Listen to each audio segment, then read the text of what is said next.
que presten mucha atención, con toda reverencia que podamos estar, no se desconcentren, no se distraigan. Hoy quiero hablar, el tema de este mensaje lleva por título: regresa a tu pasado. ¿Cuántos quieren regresar a su pasado? Nadie, ¿verdad? Nadie.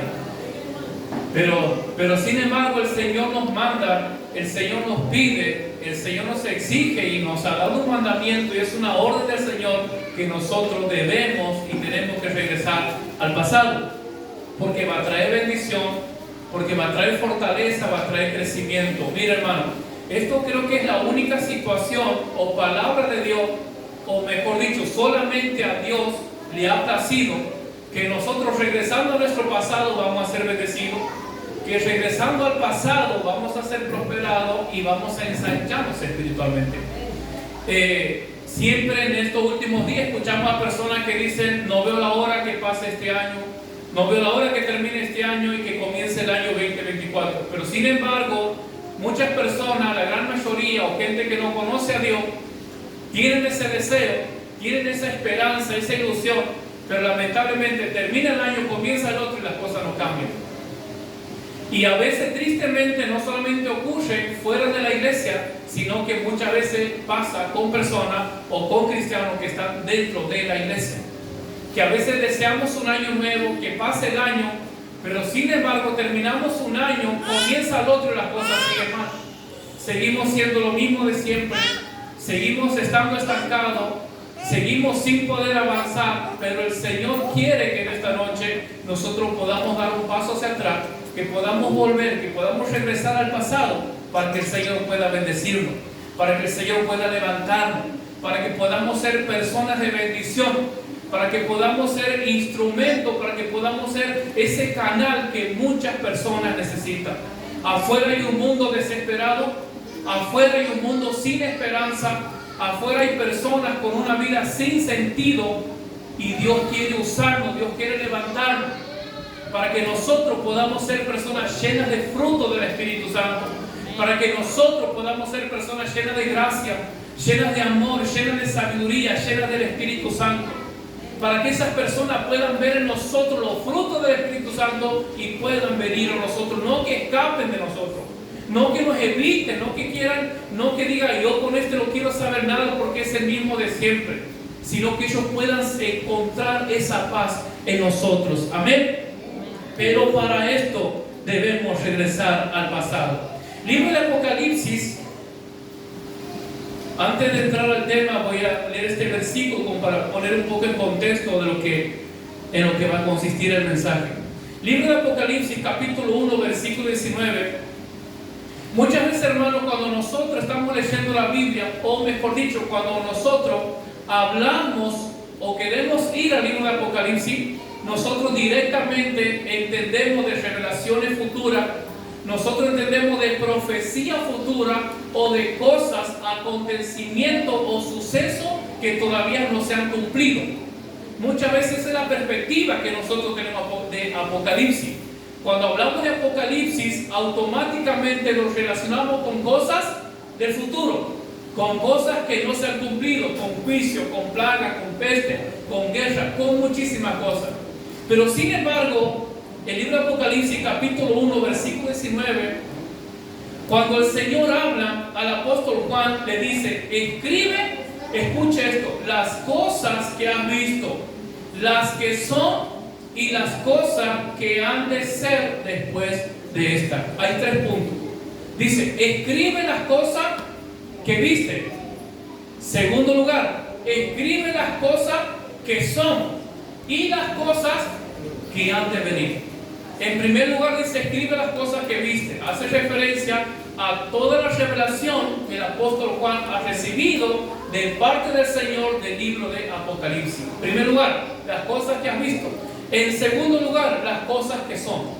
Cuando el libro de Apocalipsis habla de las cosas que son, está hablando de algo presente, no de un futuro, sino de algo que estaba sucediendo en ese tiempo, en ese momento, en ese instante, en esa época y en esa cultura. Y cuando habla de las cosas que son, está hablando del libro de Apocalipsis, capítulo 2 y capítulo 3. Y lo que nosotros tenemos en ese capítulo es el mensaje del Señor para las 7 iglesias. Y eran iglesias existentes en ese tiempo, no eran iglesias que en el futuro se iban a fundar, no eran iglesias que se estaban por desarrollar, no, eran iglesias existentes, que existían en ese tiempo. Exactamente, eran iglesias fundadas, construidas y que estaban establecidas. Entonces cuando dice, escribe las cosas que son, habla del mensaje que Juan iba a recibir para entregar a esas iglesias. Y en tercer lugar, las cosas que han de venir, sí, eso ya son las profecías que Dios ha dado para un futuro que aún no se han cumplido la gran mayoría de ellas. ¿Vamos entendiendo hasta ahí? Nosotros vamos a tomar el libro de Apocalipsis, capítulo 2.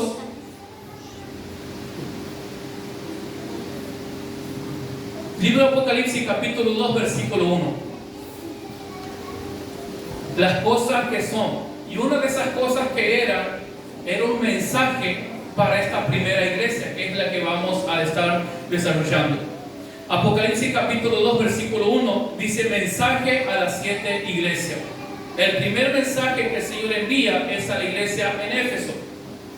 Escribe al ángel de la iglesia en Éfeso, el que tiene 7 estrellas en su diestra, el que anda en medio de los 7 candeleros de oro, dice esto: yo conozco tus obras, tu arduo trabajo y paciencia, y que no puedes soportar a los malos, y has probado a los que se dicen ser apóstoles y no lo son, y lo has hallado mentiroso.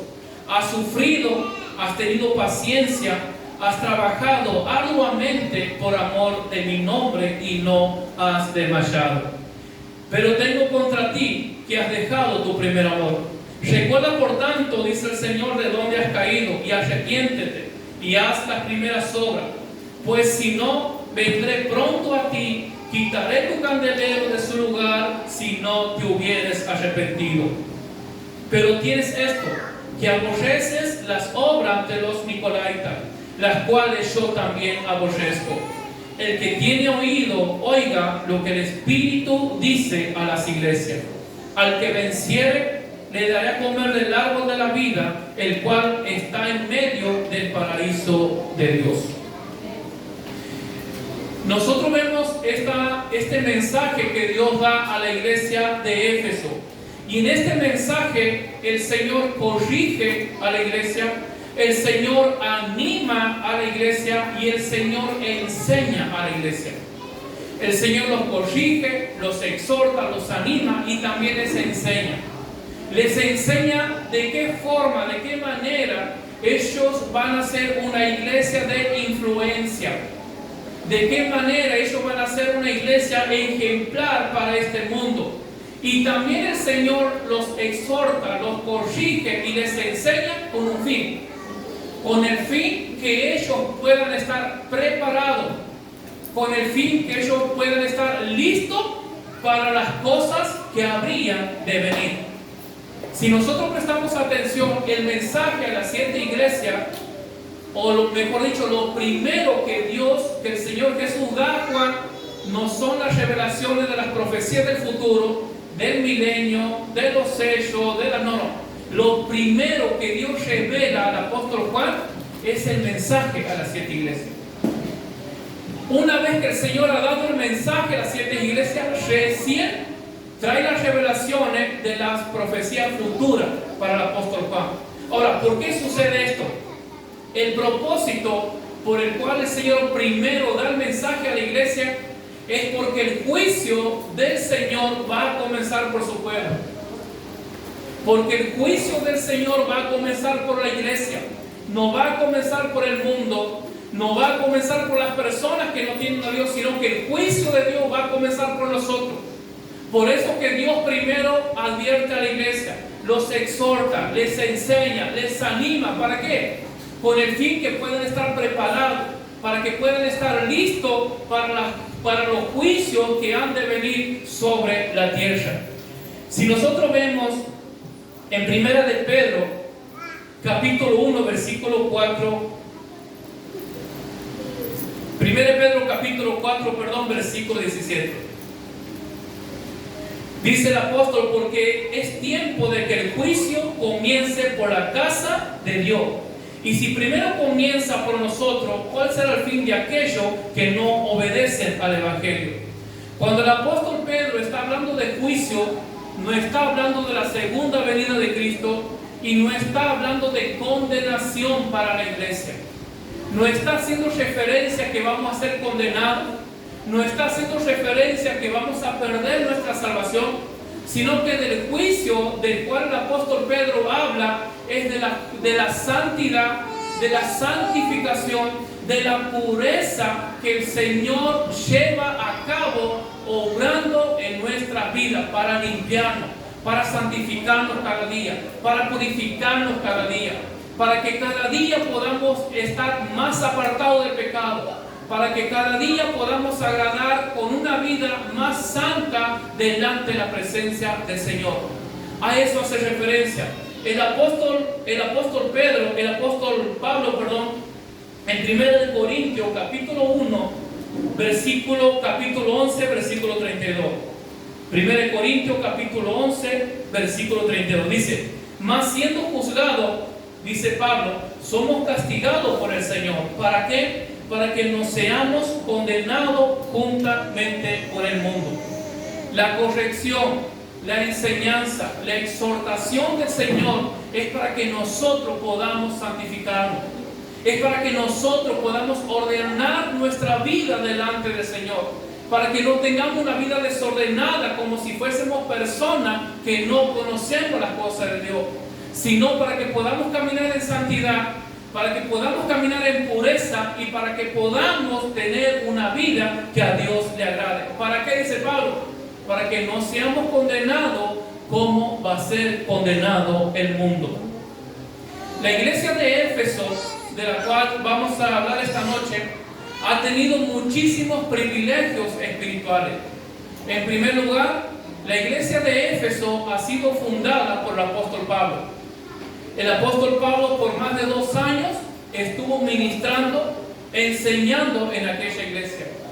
También muchos predicadores o grandes maestros de aquella época han estado en esa iglesia, como por ejemplo Timoteo, Priscila, Aquila, Apolo, que dice la Biblia que Apolo era un hombre fuerte en las escrituras, de mucho conocimiento, era una persona elocuente en las escrituras, era poderoso en las escrituras. Todos esos hombres de Dios, predicadores, pastores, maestros, han pasado por la iglesia de Éfeso. O sea que ha sido una iglesia muy bendecida por parte del Señor. No obstante, nosotros vemos la carta de Efesios, del libro de Efesios, también ha sido escrita por Pablo para la iglesia, para esta iglesia de Éfeso. Y como si eso fuese poco, ahora nosotros vemos al Señor Jesús enviando un mensaje también a la iglesia de Éfeso a través del apóstol Juan. El que envía esta carta a esta iglesia, como acabamos de mencionar, es el Señor Jesucristo. Es el Cristo glorificado. Y esto quiero que presten mucha atención. Cuando Cristo envía esta carta a Éfeso, ya no era el Cristo cuando estaba aquí en la tierra. Ya no era ese Cristo que lo menospreciaba. Ya no era ese Cristo que cualquiera podía acercarse, pegar una cachetada, que ha venido como siervo, como sufriente. No. El Cristo que está hablando a Juan es el Cristo glorificado. Es el Cristo que la Biblia describe que cuando se aparece a Juan en esta revelación, dice que sus ojos eran como llamas de fuego, que sus pies eran como bronce, que de su boca salía una espada aguda como de doble filo. Ese es el Cristo glorificado, el cual está enviando un mensaje a la iglesia. ¿A quién se lo describe? En este libro dice, el que tiene 7 estrellas en su mano y que anda en medio de 7 candeleros de oro. Escuchen, dice, Cristo, el glorificado, el Rey, que tiene ojos como llama de fuego, que Juan lo ve y lo describe, que una espada aguda de doble filo sale de su boca. Y dice que este Cristo glorificado, este Dios poderoso, tenía 7 estrellas, las cuales eran sostenidas por su mano. Y dice que él se paseaba, andaba en medio de 7 candeleros de oro. Cuando nosotros cuando la Biblia dice que esas 7 estrellas estaban en la mano de Cristo, eran 7 ángeles. Y esos 7 ángeles representaban a los pastores de cada una de estas iglesias. Entonces eran los pastores a los cuales Cristo tenía en sus manos. Eran los pastores de estas iglesias a la cual Cristo los sostenía con su mano de poder. Y ellos estaban en la mano de Él. Estaban en la mano de Cristo. Y esos 7 candeleros de oro eran las 7 iglesias. Los candeleros de oro representan a las iglesias. Así que, hermano, dice la Biblia, porque dice que Él se paseaba en medio de los candeleros de oro. Nosotros debemos entender, hermano, que ser cristiano o venir a la iglesia no es un juego. Venir a la iglesia no es pasar el tiempo. Venir a la iglesia no es porque, bueno, no me siento bien. No podemos estar tampoco de cualquier forma, de cualquier manera. Tenemos que estar con toda reverencia. ¿Sabe por qué? Por lo que dice la Biblia. Que Cristo, que ese personaje poderoso, ese Dios, esa persona que tiene ojos como llama de fuego, esa persona que de su boca sale una espada aguda como de doble filo, dice que Él se pasea por medio de la iglesia. Amén. Y con esos ojos de fuego es que Cristo examina la iglesia. Con esos ojos de fuego como llamas encendidas es las cuales Cristo nos ve a nosotros, nos conoce. El problema es que a veces nosotros creemos que aquí no pasa nada. O porque por el hecho que usted no sienta nada, eso no significa que Él no está. Porque dice la palabra, bienaventurado, dice Jesús, los que no vieron ni creyeron. Entonces, Señor, yo aquí no te veo. Yo no veo un personaje como el apóstol Juan. Nosotros no estamos viendo a ese personaje grande. Nosotros no estamos viendo de manera física a ese personaje con ojos como llama de fuego. Nosotros no estamos viendo a ese personaje, a ese Dios que de su boca sale una espada de doble filo. Yo no lo estoy viendo, pero yo creo que Él está. Porque la Biblia dice que Él está. Porque la Biblia dice que Él se paseaba por el medio de los candeleros que representan la iglesia. Vemos nosotros en esta carta que Cristo está recorriendo las iglesias y examinando con ojos como llama de fuego. Ahora, ¿qué es lo que examina Jesús en nuestra vida? Lo que Jesús examina es nuestra condición espiritual. Hermanos, no nos engañemos. A Dios no le podemos engañar. Cristo dice que sus ojos como llama de fuego están sobre nosotros. Estaban sobre estas 7 iglesias de aquel tiempo, escudriñando, examinando la vida espiritual de esta iglesia. Entonces, ¿qué es lo más importante? ¿Importa lo que diga el hombre acerca de la iglesia? ¿Importa si yo recibo la aprobación del hombre? Si el pastor me aprueba, si el hermano me aprueba o no me desaprueba, eso no es lo más importante. Lo más importante es qué es lo que Cristo está viendo en nuestra vida. Lo más importante qué es lo que estos ojos como llama de fuego, y cuando Juan describe estos ojos como llama de fuego, es porque son 2 ojos como láser que penetran, que traspasan, que escudriñan nuestra mente, que escudriñan nuestros corazones. Por eso dice la palabra que no hay pensamiento que se esconda de Él. Hermanos, no hay nada que pueda esconderse de Dios. Por eso lo mejor que nosotros podemos hacer es optar por ser sinceros. Cuando nosotros optamos por vivir una vida de apariencia, cuando nosotros optamos por vivir una vida que aparentemente somos personas sinceras, que somos personas honestas, o cuando muchas veces optamos por practicar pecados ocultos, total nadie se entera. Pero déjeme decirle que estos ojos que son como llama de fuego están constantemente examinando su vida, están constantemente examinando nuestro caminar. Y tarde o temprano todo saldrá a la luz. Tarde o temprano va a quedar evidente lo que yo realmente soy. Yo puedo tener una apariencia de humilde, yo puedo tener una apariencia de sinceridad, de honestidad, pero tarde o temprano esos ojos como llama de fuego va a exponer lo que realmente hay en mi corazón.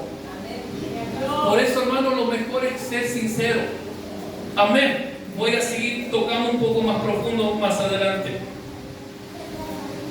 Nosotros vemos el libro de Apocalipsis, capítulo 2, versículo 1, dice: escribe al ángel de la iglesia en Éfeso, el que tiene las 7 estrellas, que son los pastores en su diestra, el que anda en medio de los candeleros, que son las iglesias, dice esto. Escuche lo que el Señor dice a la iglesia. El Señor dice a la iglesia: yo conozco tus obras. Cristo conoce lo que sucede en nuestras iglesias. No hay nada que escape de Él. No hay nada que escape, por más que nosotros simplemente sea un pensamiento, por más que nosotros no lo hayamos hablado, pero Él los conoce. Lo primero que Cristo comienza diciendo a la iglesia: yo los conozco. Yo conozco sus obras. Yo sé lo que ustedes hacen, porque yo vivo en medio de ustedes, porque yo los observo constantemente. Yo sé lo que piensan, yo sé lo que hablan, yo conozco sus obras, le dice Cristo. Yo conozco sus obras, dice. Ahora la pregunta es: ¿qué es lo que el Señor ha conocido o conocía de estas iglesias? El Señor dice a la iglesia de Éfeso: yo los conozco muy bien, sé quiénes son ustedes. Ahora imagínense que de hecho, si bien es un mensaje a la iglesia de Éfeso, pero también es un mensaje que aplica para esta época, para esta noche, para este momento y para cada uno de los que estamos aquí. Ahora yo quiero que usted piense por un momento que el Señor le está hablando y el Señor le está diciendo: yo los conozco. Yo conozco sus obras. Yo conozco lo que hacen. Sé lo que hacen en lo secreto. Sé lo que hacen en público. Sé lo que piensan cuando nadie los escucha. Sé lo que hacen cuando nadie los ve. Yo conozco sus obras. Ahora yo quiero que usted se pregunte y pueda examinarse: ¿qué es lo que el Señor conoce de mí? Porque el Señor le dice a la iglesia de Éfeso: yo los conozco. En otras palabras, lo primero que el Señor comienza, les corta todo argumento, por si acaso ellos quieran contradecir algo. Lo primero que se dice: yo los conozco. Así que sean sinceros. No traten de ocultarse, no traten de mentirme. Le dice el Señor: yo conozco tus obras, tu arduo trabajo, paciencia, que no puedes soportar a los malos. Has probado a los que se dicen ser apóstoles y no lo son, y lo has hallado mentiroso. Dice la Biblia que la iglesia de Éfeso habían trabajado arduamente, habían trabajado duro defendiendo la palabra, defendiendo la iglesia de falsos profetas, de falsos maestros, de falsos apóstoles. Por eso dice: a los que se dicen ser apóstoles y no lo son.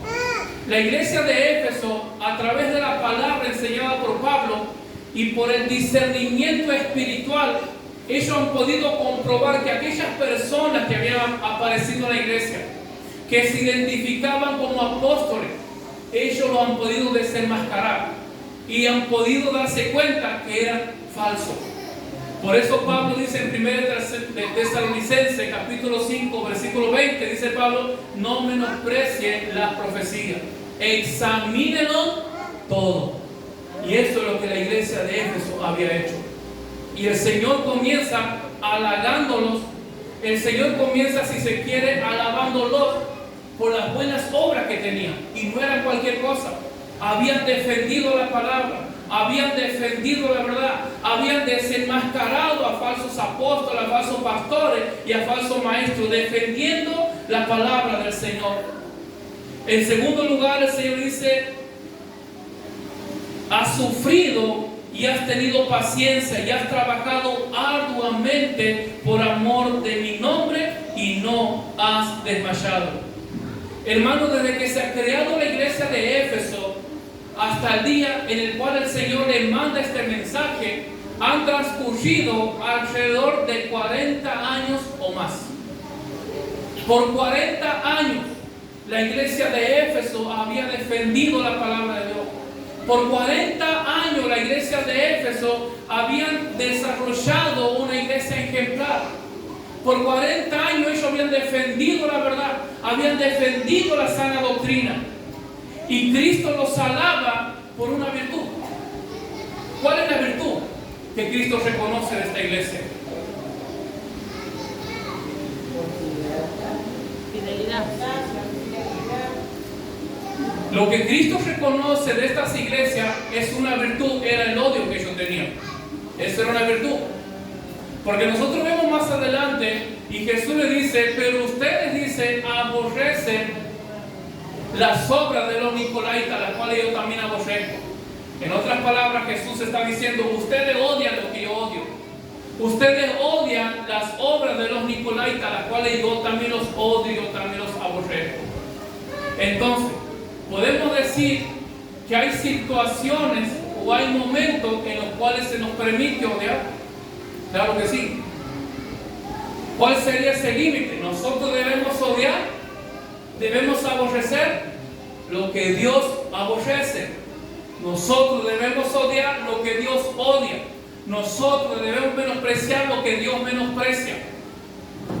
Dios no odia a nuestros hermanos, así que nosotros no debemos odiar al hermano. Dios no lo menosprecia al hermano, nosotros no lo debemos hacer. Dios no menosprecia a los que están perdidos.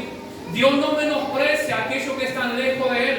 Entonces nosotros no lo debemos hacer. Amén. Cristo alaba la virtud de esta iglesia. El objeto de odio que esta iglesia tenía, como así también del Señor, no eran los nicolaitas, sino Jesús dice, ustedes aborrecen las obras de los nicolaitas. No aborrecían a las personas, no aborrecían a los nicolaitas, sino que aborrecían lo que ellos hacían, o sea, la vida desordenada o el pecado que ellos practicaban. Y eso lo deja muy bien en claro y resalta. Usted, dice Jesús, aborrece lo que yo aborrezco, las obras de los nicolaitas. Amén. La iglesia de Éfeso había obedecido, hermano, fielmente la palabra del Señor. Para la palabra era una iglesia fiel. El apóstol Pablo, en el libro de Hechos, capítulo 20, versículo 28, el apóstol Pablo da un mensaje a la iglesia de Éfeso.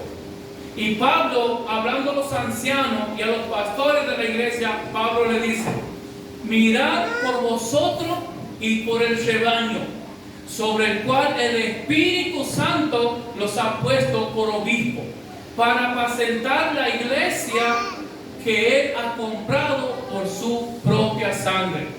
Continúa Pablo y dice, porque yo sé, hablando Pablo a la iglesia de Éfeso, porque yo sé, dice Pablo, que después de mi partida vendrán muchos. Yo sé, dice Pablo, que después de mi partida vendrán lobos rapaces que no perdonarán al rebaño. Y le dice Pablo a la iglesia de Éfeso, aún de en medio de vosotros, escuche, esto es fuerte, pero es una realidad. Aún en medio de vosotros se levantarán falsos hermanos, falsos maestros, con palabras perversas, con palabras inmundas, con palabras diabólicas, para arrastrar a los discípulos de Cristo Jesús. Ese es el mensaje, ese es el encargo, ese es el mandamiento el cual Pablo le había dado a la iglesia de Éfeso. Y por 40 años esta iglesia había defendido, había practicado y puesto por obra esta palabra de Pablo. Habían defendido a la iglesia de los lobos rapaces. Habían defendido a la iglesia de los falsos hermanos que se levantaban de en medio de la congregación con palabras perversas, arrastrando o para querer arrastrar a los verdaderos discípulos de Cristo Jesús. En ese aspecto la iglesia, hermano, era impecable. Y el Señor mismo les está resaltando estas virtudes. Habían sido obedientes por más de 40 años. Pero aquí viene el problema. Pero cuando el Señor se paseaba por la iglesia con esos ojos como llama de fuego, escudriñando la iglesia, escudriñando los corazones, se da cuenta de algo. El Señor se da cuenta que a pesar de que esta iglesia por más de 40 años habían defendido la verdad, se habían mantenido fieles al Señor, habían defendido la sana doctrina y la palabra del Señor, pero el Señor dice, acabo de encontrar algo en ustedes. Y el Señor no se lo deja pasar. Hermano, cuando esos ojos de llama de fuego estaba examinando la iglesia, el Señor le dice, pero sin embargo, dice, Cristo reprende a la iglesia. Escuche, 40 años trabajando arduamente, eso dice la Biblia, 40 años perseverando, 40 años que han sufrido persecuciones, que han sufrido violencia, e inclusive se cree que algunos pastores en esos 40 años habían sido muertos, pero han soportado, han resistido, han aguantado, y ahora viene el Señor y dice, todo está bueno, pero tengo algo que no me gusta. Tengo algo, hermano, el Señor no ha dicho, bueno, le dejo pasar. Total, 40 años vienen predicando, 40 años del ministerio, han sido fieles a la palabra, han sido fieles a mi promesa, le dejo pasar por alto. El Señor no ha excusado la falta de la iglesia de Éfeso. El Señor, lo que hacían bien, dice, no excusaba lo que ellos hacían mal. Hermano, eso es algo en el cual nosotros no debemos caer. Hermano, si yo tengo 40 años, si el Señor me permite, 40 años predicando la palabra, y usted sabe que durante 40 años yo he sido fiel a la palabra, durante 40 años yo he pastoreado la iglesia, durante 40 años les he enseñado la verdad de la palabra, pero un día hago una mal pisada. No, le vamos a dejar total. Nosotros lo amamos al pastor, nosotros lo queremos, lo conocemos hace muchos años, todos nos equivocamos. No es eso lo que la Biblia dice. El Señor no los ha excusado por todo el bien que venían haciendo, sino que el Señor dice, esperen un momento. Está todo lindo, todo hermoso, 40 años de ministerio, la palabra, pero hay algo que no me gusta y hay algo que tengo contra ustedes. Dice, se habían concentrado tanto en odiar lo malo y cuidar la doctrina que se habían olvidado de lo que el Señor amaba. Se habían olvidado. Dice, se olvidaron de amar lo que el Señor ama. O sea que ha habido un descuido. El problema de Éfeso que el Señor encuentra es que habían dejado su primer amor. El Señor dice, todo está bien, todo está hermoso y me encanta, lo felicito y yo les aplaudo. Pero hay un problema, tengo un problema con ustedes. El Señor aquí es duro, con toda severidad reprende a la iglesia. Dice, el problema es que habían dejado su primer amor. Esto lo vemos en el capítulo 2, versículo 4. Dice, pero tengo contra ti que has dejado tu primer amor. La Biblia no lo describe, no nos dice qué es lo que ellos habían descuidado. La Biblia no nos dice, quizás habrían perdido el entusiasmo, quizás no estaban sirviendo al Señor con el mismo entusiasmo, con la misma alegría, con el mismo gozo de siempre. Quizás no venían a la iglesia con la misma alegría, con el mismo gozo que cuando habían comenzado. Quizás ya no estaban sirviendo como lo hacían antes. Quizás ya no eran esos cristianos fervientes que a todos querían ayudar, que a todos querían predicar, que por todos querían orar, que querían predicar al vecino. No lo sabemos cuál, pero podría haber sido cualquiera de esas posibilidades.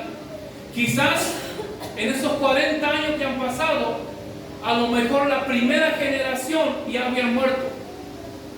Son suposiciones, la Biblia no lo dice. Quizás la nueva generación que estaba no estaba defendiendo la verdad, o no estaban manteniendo el amor como lo habían hecho sus antepasados. Porque tengamos en cuenta que eran 40 años que habían pasado. Quizás habían dejado de amarse. Quizás el amor ya no era lo mismo que antes. Quizás la tolerancia, quizás la compasión, la misericordia por el hermano ya no era lo mismo que antes. Pero probablemente, si vamos al libro de San Mateo, Mateo capítulo 22, versículos 36 y 37.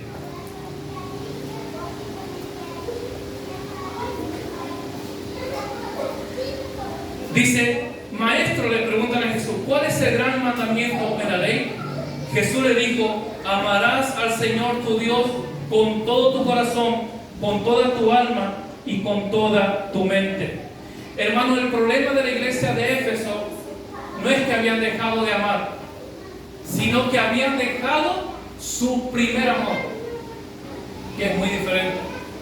Y nosotros vemos en la palabra, el problema de ellos es que habían permitido que la palabra, que la enseñanza, que la predicación esté por encima del amor a Cristo Jesús. Y Dios no permite que nada pueda estar por encima del amor de Él. Por más que podamos enseñar, por más que podamos predicar, que podamos evangelizar, que podamos orar, pero nada debe ocupar el primer lugar que le corresponde al amor de Dios en nuestros corazones. Entonces la iglesia se habían vuelto fríos y mecánicos. Eso puede pasar y es el peligro que nosotros corremos. Yo puedo estar predicando, puedo estar enseñando, pero sin comunión con el Señor. Yo puedo estar predicando la palabra y puedo estar predicando la verdad, pero sin tener una relación con Dios. Yo puedo estar en el ministerio y permitir que el ministerio o que las necesidades de la iglesia estén por encima de mi relación, de mi comunión o del amor a Cristo Jesús. Y eso era el problema de esta iglesia. Jesús dice: yo tengo un problema contra ustedes, que ustedes han dejado su primer amor. En 1 Corintios capítulo 13,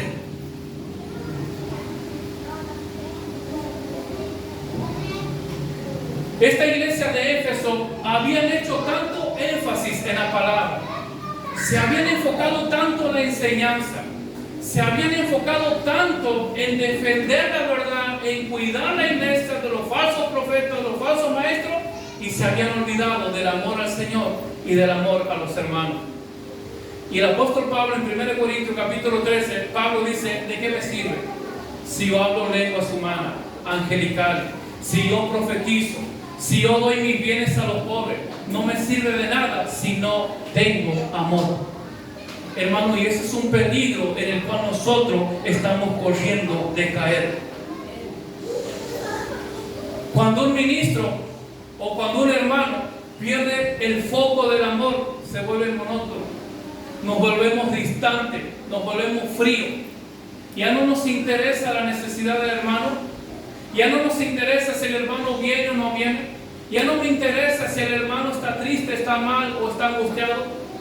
Ya no me interesa visitar al hermano, ya no me interesa la necesidad del hermano, sino que me enfoco en mí mismo. Nos volvemos egoístas. Y eso es lo que muchas veces, a veces hasta inclusive nos comienza a costar tolerar a los hermanos. De repente cualquier ofensa ya es suficiente para que yo explote. De repente ya no puedo soportar una crítica, ya no puedo soportar una murmuración. ¿Por qué? Porque he perdido el enfoque, porque he perdido la visión, porque he dejado de comprender, dejado de entender que lo principal es el amor al Señor. Dice Jesús: el primer mandamiento, amarás al Señor tu Dios, y el segundo es semejante a este: y a tu prójimo como a ti mismo. Eso es lo que estaba ocurriendo en la iglesia de Éfeso. Habían perdido, habían dejado su primer amor.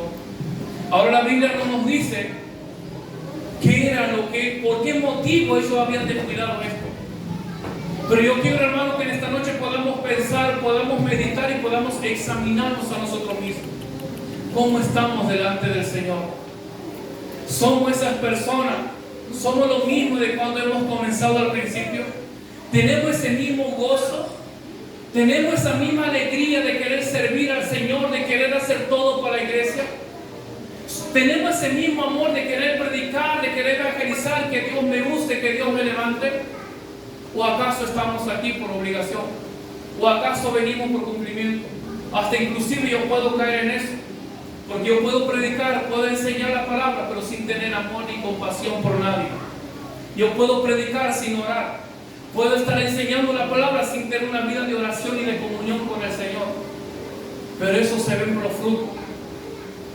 Entonces nosotros quiero que podamos pensar esta noche que el Señor nos dice, como a la iglesia de Éfeso: tengo algo contra ti.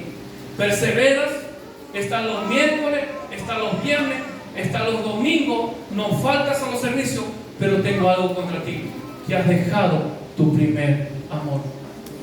¿Qué ha sido eso que hemos descuidado? ¿Qué ha sido eso que al principio nos motivaba? ¿Qué ha sido eso que al principio, esa llama que ardía en nosotros, esa llama que ardía en nuestro corazón, esa carga por la iglesia, esa carga por los hermanos, de querer que el Señor me bendiga, porque no veo la hora que el Señor me bendiga para que lo ayude a mi hermano? Y ahora el Señor nos ha bendecido, ¿y qué estamos haciendo? Yo quiero aprender, yo quiero estudiar, quiero ser de bendición. El Señor nos da gracia, nos da conocimiento y estamos callados. El Señor nos ha bendecido, quizás algunas económicamente. Señor, quiero que me bendiga para ayudar a mis hermanos. Y ahora estamos cómodos en nuestra casa y nos olvidamos de nuestros hermanos. Apocalipsis, en el capítulo 2, en el versículo 5,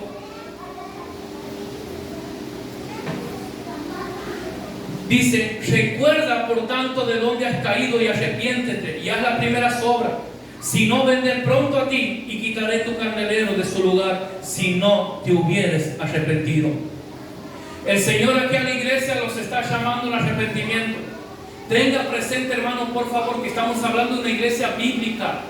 No estamos hablando de una iglesia que andaba en el adulterio, no estamos hablando de una iglesia que predicaba la palabra, que se congregaban, que enseñaba, que defendía la verdad, que habían sufrido, que estaban dispuestos a ser muertos por la causa de Cristo.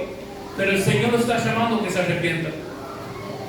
Usted imagínese si esta iglesia que defendía la palabra, que habían sufrido persecuciones, que habían sufrido tortura, Dios nos estaba llamando al arrepentimiento. ¿Qué nos queda a nosotros? Que muchas veces ni siquiera tocamos la Biblia, que muchas veces ni siquiera nos congregamos, que muchas veces ni siquiera no tenemos la menor empatía por el hermano que está sufriendo. ¿Qué nos queda a nosotros? Si a esta iglesia Dios nos estaba diciendo arrepiéntanse, ¿qué nos queda para nosotros? Que con tanta facilidad nos desenfocamos, que con tanta facilidad el mundo nos atrapa, que con tanta facilidad podemos poner miles de excusas para no hacer las cosas que Dios quiere, que con tanta facilidad muchas veces los afanes de esta vida nos ganan. ¿Qué nos queda para nosotros? Si a esta iglesia el Señor le estaba llamando al arrepentimiento, ¿cuánto más a nosotros? A veces estamos tan confundidos y a veces hasta inclusive nos creemos que estamos bien delante de Dios, pero estamos engañados porque tenemos un corazón cargado, tenemos un corazón que no perdonamos, tenemos un corazón que no ama, que no tiene la humildad, la sencillez, que no se interesa por su hermano. El Señor llama al arrepentimiento a esta iglesia y les da 3 pasos. El primer paso que el Señor le dice que deben hacer: recordar de dónde ha caído. O sea, tenían que recordar su primer estado. Tenían que reconocer que algo habían perdido. Tenían que reconocer que algo habían dejado de hacer. Tenían que reconocer que algo habían dejado de sentir. Que el amor por la iglesia no era lo mismo, que la fidelidad a los hermanos ya no era lo mismo, que el deseo de servir, el deseo de crecer ya no era el mismo que antes. Tenían que reconocer qué es lo que habían perdido. Y es exactamente lo mismo que el Señor nos dice esta noche. Recuerda de dónde has caído. ¿Qué es, hermano, eso que hemos perdido? Hemos perdido ese amor. Hemos perdido esa gracia, hemos perdido esa compasión, hemos perdido ese deseo de servir al Señor, hemos perdido ese deseo de querer servir en la obra, de querer servir en la iglesia. ¿Qué es lo que hemos perdido? En segundo lugar dice: arrepiéntete. Cuando la palabra llama al arrepentimiento, está llamando a un cambio de dirección, está llamando a una ruptura firme y decisiva de algo malo que estamos haciendo. Eso es arrepentimiento. Arrepentimiento no es: bueno, hermano, perdóname, pero eso no es arrepentimiento. Arrepentimiento es romper con el odio. Arrepentimiento es romper con el rencor. Arrepentimiento es accionar, mostrar fruto que yo realmente me he arrepentido. Eso es arrepentimiento. Arrepentimiento es dejar de hacer lo malo que estamos haciendo. No se trata solamente de reconocer. Ese es el primer paso. Reconocer qué hemos dejado de hacer. Reconocer qué es lo que hemos perdido. He perdido mi comunión con el Señor. He perdido la oración con el Señor. He perdido el fervor. ¿Qué es lo que hemos perdido? Ahora lo que tenemos que hacer es accionar en eso. Romper con esa cadena, romper con esa barrera, el arrepentimiento, o sea, cambiar de dirección. En tercer lugar dice, haz los primeros pasos, haz las primeras obras. Entonces, debemos examinar qué es lo que hemos perdido. En segundo lugar, debemos arrepentirnos del mal en el cual nos encontramos. Debemos arrepentirnos de esa vida desordenada que estamos llevando. Debemos arrepentirnos de esos malos pensamientos que están en nuestro corazón. Debemos arrepentirnos de esas palabras que salen de nuestros labios y que sabemos que a Dios no le agrada. Debemos arrepentirnos de ese noviazgo, de esa relación o de esas personas que yo sé que a Dios no le agrada y que yo sé que la Biblia me dice no te conviene. Debo arrepentirme. ¿Y qué debo hacer? Hasta aquí hemos llegado. Eso es arrepentimiento. Y en tercer lugar dice, haz las primeras obras. O sea, hermanos, tenemos que dar los primeros pasos. Si usted ha dejado de amar a su hermano, comience a amar. Si usted ha dejado de orar, comience a orar de nuevo. Si usted ha dejado que los afanes de esta vida, que las responsabilidades de esta vida ahoguen la palabra, si usted ha dejado que los afanes de esta vida tomen el primer lugar en su vida y a Dios lo ha dejado de lado, es momento de poner a Dios en primer lugar. Es momento de levantarse. Es momento de volver a leer la palabra. Es momento de volver a levantar un altar en nuestra casa. Es momento de volver a sentarnos a enseñar la palabra a nuestra esposa, a nuestros hijos. Es momento de comenzar a buscarle a Dios de nuevo. Es momento de volver a nuestro primer amor, de reconocer que hemos fallado.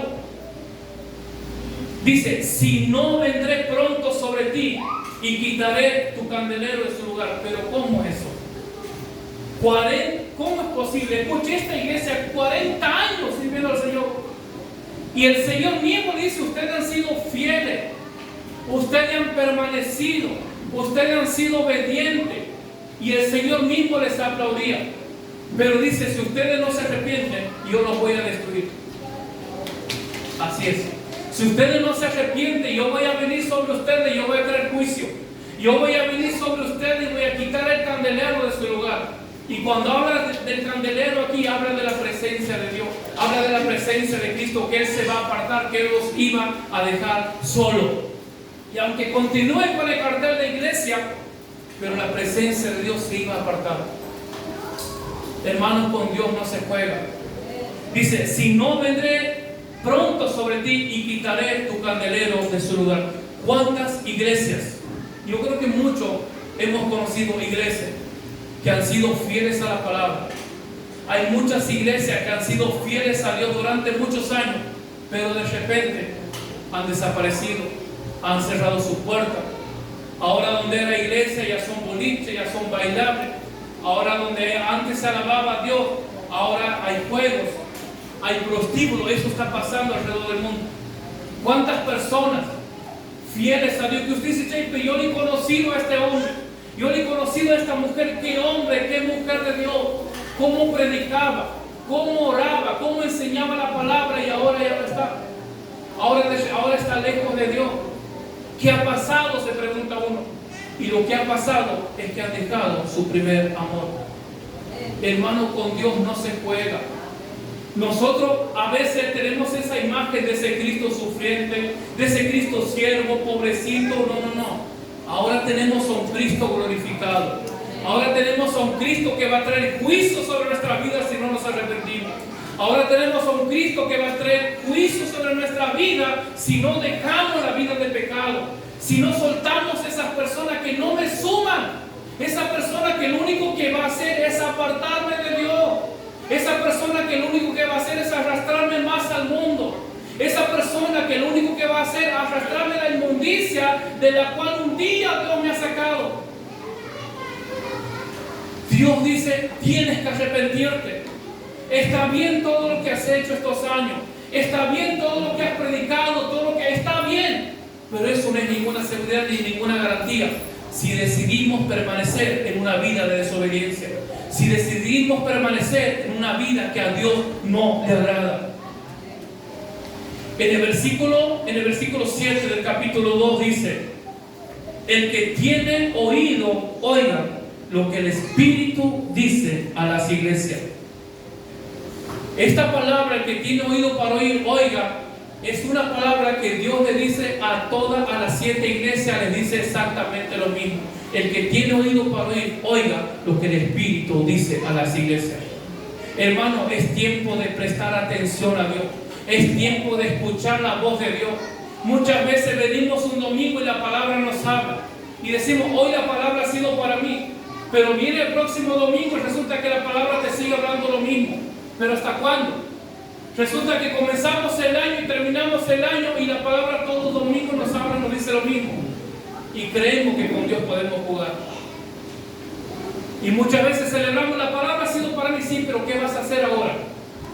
Si Dios te ha hablado a través de la palabra, si la palabra ha sido para tu vida, ¿qué vas a hacer? Tienes que accionar, tienes que arrepentirte, tienes que cambiar de dirección, tienes que pedir perdón a Dios, tienes que escuchar la voz del Espíritu Santo. El problema es que a veces estamos tan endurecidos que a nada nos detiene. A veces nos hemos ido tan lejos de Dios. Reitero, esto me puede pasar a mí. Yo predicando la palabra, enseñando la palabra, me puedo ir lejos de Dios. Porque esto es lo que había pasado con esta iglesia. ¿Cuánto más si no oramos? ¿Cuánto más si usted no toca su Biblia en su casa, hermano? El que tiene oído para oír, oiga lo que el Espíritu dice a las iglesias. Póngase de pie, por favor.